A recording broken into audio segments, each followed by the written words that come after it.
สวัสดีท่านผู้ฟังที่เคารพแฟนรายการที่หักแพงทุกท่านตอนรับแฟนรายการเข้าสู่รายการความรู้คู่กฎหมายมาพบกับแฟนรายการตามเวลาที่เฮานัดหมายกันเอาไว้ในมื้อหนึ่งก็แม่นออกอากาศอยู่3เทื่ออยู่ในภาคเช้าอยู่ในภาคเที่ยงคือได้ภาคเที่ยงแบบนี้กับพบกับแฟนรายการ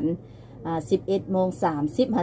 11:45เด้อพบกับแฟนรายการอยู่ในระยะนี้ก็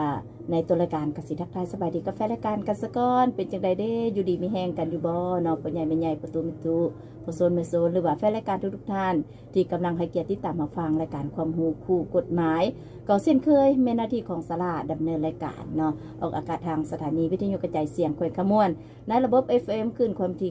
95.5 เมกะเฮิรตซ์ในแต่ละมื้อก็มาพบกับแฟนรายการสำหรับในระยะนี้แม่นพบกับศาลาในระยะตอนเที่ยงเนาะก็11:30 หา 11:45ได้พักแรงนี่ก็แม่นเวลา 18:30 หา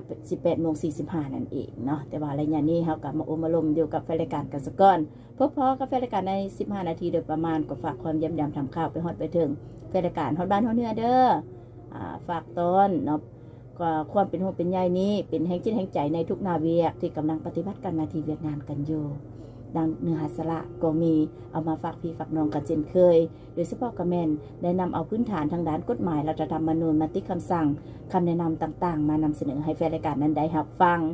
เอาอยู่ในระยะนี้ก็มีเนื้อหาสาระเอามาฝากตอนแฟนรายการคือเก่าเมื่อหลังแต่ทางด้านเนื้อหาสาระจะเป็นเวียกงานอันใดนั้นเอาเป็นว่าระยะนี้เรามาพักฟังสิ่งที่น่าสนใจจากทางรายการกันก่อนหน่อยนึงและระยะต่อไปจึงกลับเข้ามาโอมาลมกับแฟนรายการกันตื่มอีก